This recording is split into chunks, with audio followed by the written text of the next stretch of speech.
નમસ્કાર વિદ્યાર્થી મિત્રો, દવે ક્લાસીસ યુટ્યુબ ચેનલમાં આપનું હાર્દિક સ્વાગત છે. આજે આપણે ધોરણ 8ના વિષય સામાજિક વિજ્ઞાન એકમ કસોટીનું પેપર સોલ્યુશન જોવાનું છે, જે તમારે 31/8/2024ના રોજ લેવામાં આવશે. તો ચાલો આપણે શરૂઆત કરીએ. પ્રશ્ન 1, આપેલ પ્રશ્નના જવાબ માટે યોગ્ય વિકલ્પ પસંદ કરો. એમાં પહેલું, ઈસવીસન 1498માં વાસ્કો દ ગામા ભારતના કયા બંદરે આવ્યો હતો? તો તેનો જવાબ આવશે એ, કાલિકટ. બીજું, ઈસ્ટ ઇન્ડિયા કંપનીએ ભારત સિવાય અન્ય કયા દેશના એટલે કે કપાસ ઉત્પાદન કરતા પ્રદેશો પર અંકુશ સ્થાપ્યો હતો? તો જવાબ આવશે સી, ચીન. ત્રીજું, ઈસવીસન 1857માં ભારતના લશ્કરમાં નવી રાઇફલ દાખલ કરવામાં આવી હતી, તેનું નામ શું હતું? તો તેનો જવાબ આવશે સી, એનફિલ્ડ રાઇફલ. ચોથું, સુરતમાં સૌ પ્રથમ કોઠી કોણે સ્થાપી હતી? તો જવાબ આવશે અંગ્રેજો. પાંચમું, રાજા રામ મોહન રાયે સતી પ્રથા વિરુદ્ધ કઈ પત્રિકા બહાર પાડી હતી? તો તેનો જવાબ આવશે સી, સંવાદ કૌમુદી.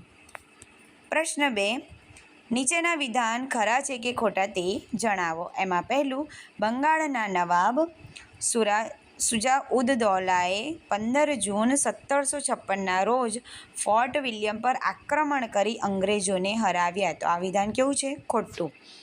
બીજું, બિરસા મુંડાની વાત તેના સમુદાયના લોકો માનતા ન હતા. આ વિધાન કેવું છે? ખોટું. ત્રીજું, જોધા માણેકે અને મૂળુ માણેકે સાબરકાંઠામાં અંગ્રેજોનો ભારે પ્રતિકાર કર્યો હતો. તો આ વિધાન કેવું છે? ખોટું. ચોથું, ભારતમાં અશુદ્ધ લોખંડને પીગાળીને શુદ્ધ લોખંડ મેળવવાનો ઉદ્યોગ ગામડાઓમાં પણ વિકસ્યો હતો. આ વિધાન કેવું છે? ખરું. પાંચમું, ઈસવીસન 1854ના વુડના ખરીતામાં ખાનગી શાળાઓને અનુદાન આપવાની ભલામણ કરી હતી. આ વિધાન કેવું છે? સાચું. પ્રશ્ન 3, ખાલી જગ્યા પૂરો. ઈસવીસન 1498માં કાલિકટમાં ખાલી જગ્યા નામના રાજાનું રાજ્ય હતું. તો તેનો જવાબ આવશે ઝામોરીન. બીજું, શબીર વિદ્રોહ તો છત્તીસગઢ, તો વારલી વિદ્રોહ તો જવાબ આવશે મહારાષ્ટ્ર. ત્રીજું, મહીસાગર જિલ્લાના ખાલી જગ્યા વિસ્તારના આદિવાસીઓએ પણ અંગ્રેજો સામે લડત ચલાવી હતી. તો જવાબ આવશે પાંડરવાડા. ચોથું, ભારતમાં ઔદ્યોગિક ક્રાંતિની શરૂઆત સૌ પ્રથમ ખાલી જગ્યા ઉદ્યોગમાં શરૂ થઈ. તો જવાબ આવશે કાપડ. પાંચમું, મુંબઈમાં ઈસવીસન 1844માં ખાલી જગ્યા કોલેજની સ્થાપના થઈ હતી. તો જવાબ આવશે એલ્ફિન્સ્ટન. પ્રશ્ન 4, નીચેના પ્રશ્નના ઉત્તર 1-2 વાક્યમાં લખો, ગમે તે 6. એમાં પહેલું, નવજાગૃતિ એટલે? તો જવાબ આવશે ઈસુની 15મી સદીમાં યુરોપમાં થયેલા નોંધપાત્ર સામાજિક અને ધાર્મિક પરિવર્તનોને નવજાગૃતિ કહેવામાં આવે છે. બીજું, ભારતમાં કયા ગવર્નરના સમયમાં કાયમી જમાબંધી દાખલ કરવામાં આવી? તો જવાબ આવશે ઈસવીસન 1793માં ગવર્નર કોર્નવોલિસના સમયમાં ભારતમાં કાયમી જમાબંધી દાખલ કરવામાં આવી. ત્રીજું, ઈસવીસન 1857 સંગ્રામના પ્રથમ શહીદ કોણ હતા? તો તેનો જવાબ આવશે ઈસવીસન 1857 સંગ્રામના પ્રથમ શહીદ મંગલ પાંડે હતા. ચોથું, ભારતમાં સૌ પ્રથમ રેલવે લાઇન કયા 2 શહેરો વચ્ચે થઈ હતી? તો તેનો જવાબ આવશે ભારતમાં સૌ પ્રથમ રેલવે લાઇન ઈસવીસન 1853માં મુંબઈથી થાણા વચ્ચે શરૂ થઈ હતી, જેના કુલ કિલોમીટર હતા 35 કિલોમીટર. 5, ગાંધીજીના મત મુજબ પ્રાથમિક શિક્ષણનો અભ્યાસક્રમ કેટલા વર્ષનો રાખવો જોઈએ? તો જવાબ આવશે ગાંધીજીના મત મુજબ પ્રાથમિક શિક્ષણનો અભ્યાસક્રમ 7 વર્ષનો રાખવો જોઈએ. ભારત અને યુરોપ વચ્ચેના વેપારના માધ્યમનું મુખ્ય મથક કયું હતું? તો જવાબ આવશે ભારત અને યુરોપ વચ્ચેના વેપારના માધ્યમનું મુખ્ય મથક કોન્સ્ટેન્ટિનોપલ હતું. 7મું, બક્સર સંધિ હેઠળ અવધના નવાબ અને મુઘલ બાદશાહે કેટલી ખંડણી આપવાની થઈ? તો જવાબ આવશે બક્સર સંધિ હેઠળ અવધના નવાબે 50 લાખ રૂપિયા અને મુગલ બાદશાહે 26 લાખ રૂપિયાની ખંડણી આપવાની થઈ હતી. 8. ભારતમાં સૌપ્રથમ કાપડ મિલ ક્યાં શરૂ થઈ હતી? તો તેનો જવાબ આવશે ભારતમાં સૌપ્રથમ કાપડ મિલ ઈસવીસન 1853માં મુંબઈમાં શરૂ થઈ હતી. 9. ઈશ્વરચંદ્ર વિદ્યાસાગરે કયા વિદ્યાલયની સ્થાપનામાં અગત્યનો ભાગ ભજવ્યો હતો?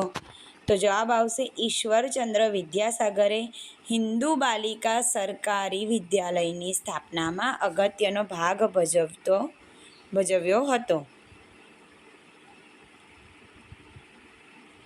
પ્રશ્ન 5. નીચેના પ્રશ્નના ઉત્તર લખો, કોઈ પણ બે. એમાં પહેલું છે કાયમી જમાબંધી વિશે માહિતી આપો. તો જવાબ આવશે અંગ્રેજોએ ભારતના જુદા જુદા વિસ્તારો પર માલિકી હક મેળવ્યા પછી કંપનીએ મહેસૂલની વસૂલાત માટે અનેક માર્ગો અખત્યાર કર્યા. દેશના જુદા જુદા ભાગોમાં 3 પ્રકારની વ્યવસ્થા અમલમાં મૂકવામાં આવી હતી. કાયમી જમાબંધી ઈસવીસન 1793માં બંગાળ, બિહાર અને ઓરિસ્સામાં કાયમી જમાબંધી દાખલ કરવામાં આવી હતી. કાયમી જમાબંધીની મુખ્ય વિશેષતાઓ નીચે પ્રમાણે હતી, જેવી કે જમીનદારને તેના હસ્તકની જમીનનો માલિકી હક મળ્યો. સરકારના એજન્ટ તરીકે તેણે જમીન મહેસૂલ વસૂલ કરવાનું હતું. જમીનદાર જે જમીન મહેસૂલ એકઠું કરે તેમાંથી 9 ભાગ સરકારને આપવાના અને 1 ભાગ પોતાના મહેનતાણા પેટે રાખવાનો હતો. જમીનદાર મારફતે સરકારને આપવાનું મહેસૂલ કાયમી અને નિશ્ચિત હતું. બીજું, કપાસની ખેતીમાં ખેડૂતો સાથી પાયમાલ થયા. તો જવાબ આવશે ભારતના રૂ ઉત્પાદન કરતા પ્રદેશો પર ઈસ્ટ ઇન્ડિયા કંપનીનો અંકુશ હતો. તેથી કંપની ખેડૂતોને બજાર ભાવ કરતાં ઓછા ભાવે કપાસ વેચવાની ફરજ પાડતી હતી. ખેડૂતોને કપાસના યોગ્ય ભાવ ન મળવાથી તેઓ પાયમાલ થયા. ત્રીજું, ઈસવીસન 1857નો સંગ્રામ ભારતનો પ્રથમ સ્વાતંત્ર્ય સંગ્રામ ગણાય છે. કારણ આપો. તો જવાબ આવશે ઈસવીસન 1857ના સંગ્રામમાં જુદા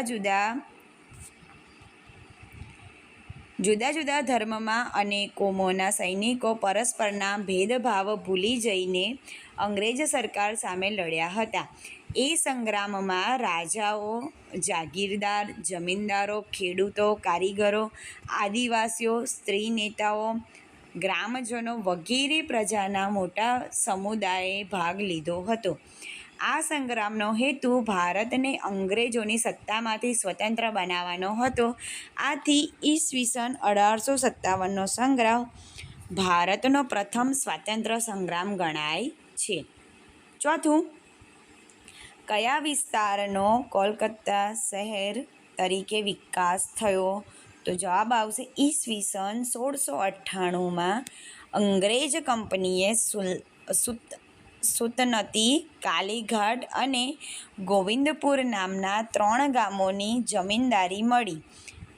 અંગ્રેજ કંપનીએ ત્યાં કિલ્લો બાંધીને ફોર્ટ વિલિયમ નામની વસાહત સ્થાપી, જેનો સમય જતાં કોલકાતા શહેર તરીકે વિકાસ થયો.